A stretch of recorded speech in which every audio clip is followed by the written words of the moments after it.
welcome or welcome back to Plans with Elle. This channel is all about our family of three getting ourselves out of debt and financially free. So we do cash stuffings, we do check-ins and we do debt updates on this channel. If that sounds like something that you come to YouTube for, please do consider checking out our videos. I say our, I record them, but hours because it's our family. So welcome. Thank you for stopping on by.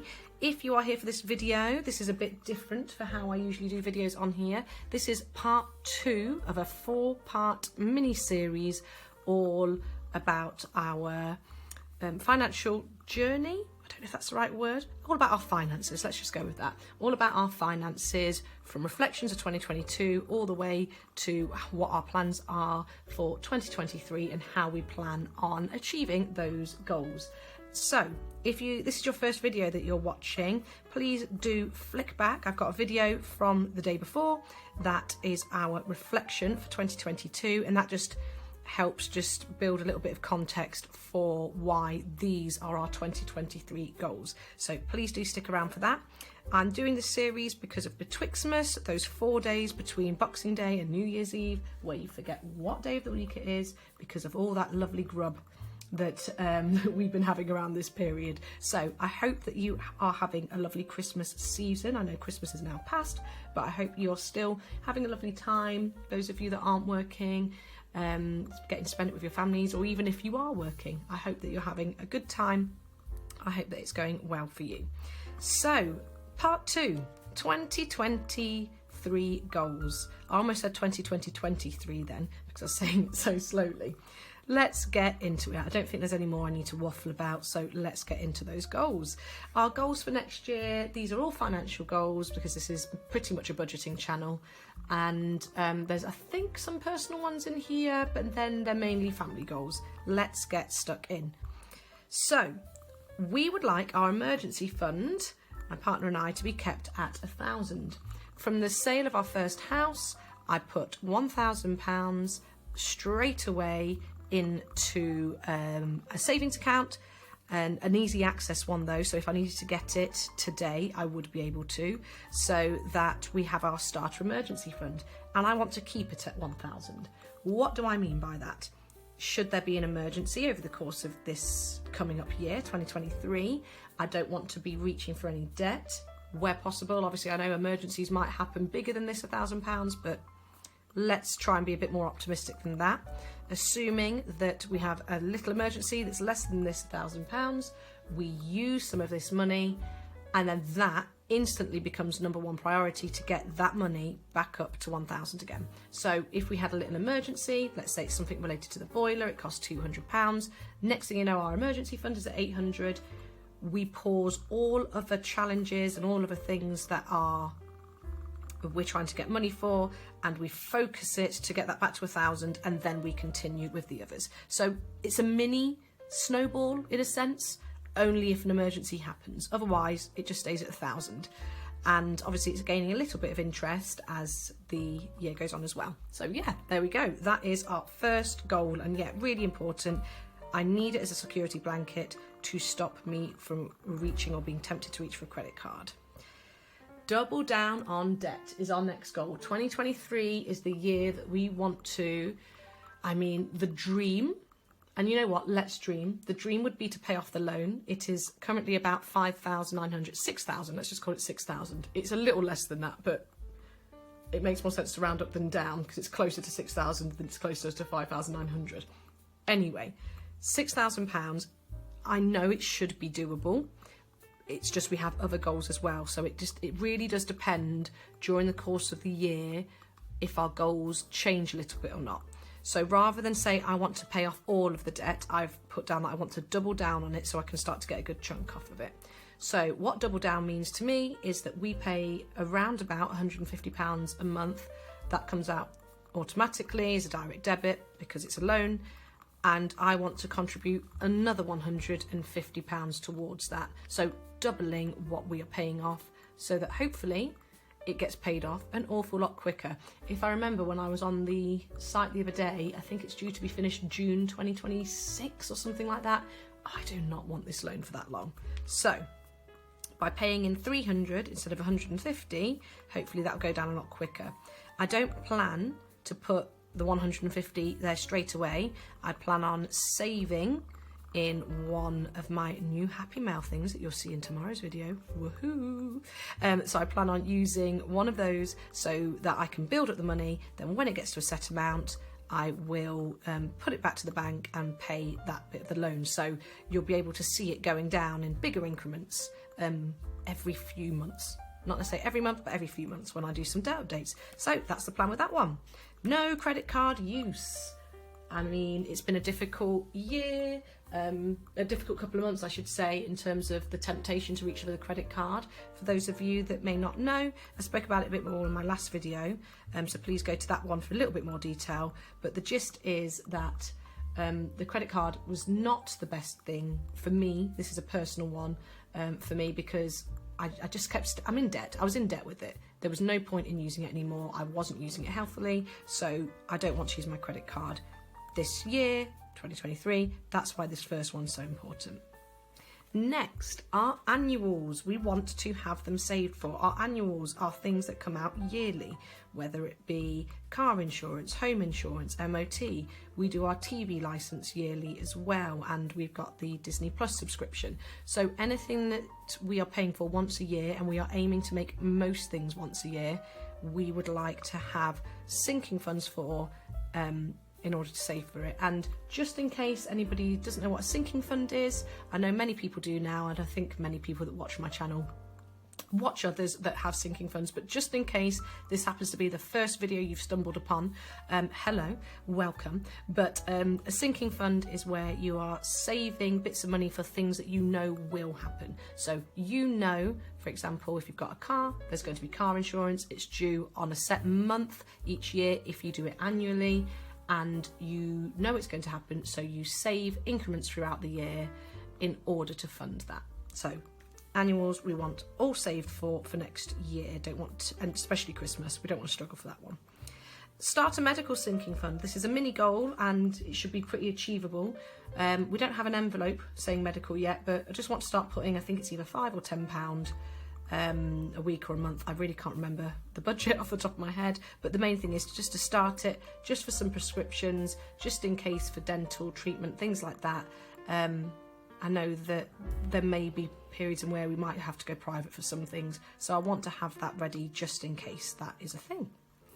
Grocery shop online. Mentioned it in my last video, but the grocery shopping has not been working for us, so my partner and I have agreed that we're going to start doing deliveries to reduce my temptation of picking up things around the shop that I think are deals that I already have 5 of in my cupboard. You could probably call me a prepper, actually. I do have quite a few good things in my cupboard for those just in case reasons. Anyway, want to start doing it online, so we're thinking about £50 to £60 budget at the moment of the £80 that we stuff weekly. We'll do as an online food shop, get it delivered. We will still do the food club. That is something where we pay around about £4 a week and we get a bag full of food that would otherwise have gone to waste, and that's an offer in my area for families. So yeah, grocery shop online. Transport, again, I mentioned in this one, in the last video, it's going to be a digital cash stuffing for transport. We've realised that most of the things, fuel, car parking, air in the tyres, what else? Everything. Everything, it seems to be transport related, even public transport, buses, paying for things. Lots of things have gone cashless and it's all digital. So we've decided the £30 that we stuff each week, and again, obviously £30 worked for us, hopefully it will continue to work for us. So we will do £25 of that digitally and keep it in the account, and £5 cash. Also, we have, this isn't our main account, it's just a secondary account, which is why I don't mind sharing it, but we've got a Starling account, and Starling have recently introduced where you can spend straight from your spaces. So I think people that have Hyperjar, they're called pots, or jars, I don't know, I don't have one. But anyway, in Starling you have sort of like your main account space and you have spaces, and now you can start spending straight from your spaces, whereas previously you would have money in your spaces, you'd have to withdraw it to put into your main account before you could then spend it, whereas now you can start spending from those spaces. I hope that makes sense. I'm not trying to sell this product to anybody. This is just me letting you know that's my plan, that's our family plan, that's what we're going to do. And I felt like I needed to give it a bit of context so that it made sense. So that's what we're going to do. We're just going to have a transport space on Starlink so that we can spend directly from that, put £5 in cash. Any money that gets left over, so if we don't spend any of this £5 cash, we'll probably roll it for the month, and then we will stuff it into car maintenance or something like that, so that we can use it towards a car wash, which thankfully lots of you agreed with me that car wash is car maintenance. Thank you very much. I'm clearly not very good at looking after my car, which you're probably well aware of if you've seen any of my previous videos. I want to pick up my pace on the dice challenge. So I bought my dice challenge from Laura at Labelle UK store on Etsy. I love that challenge so much. When I first got it, I had no plans for what I wanted to do with the money I was saving. Over the last few weeks, I have realised I know what I want to do with that money. But I've counted out all of the numbers on there, and if I counted correctly, it's going to take me about 50 weeks if I just colour in one a week. I don't want to wait 50 weeks to get the things that I want to buy.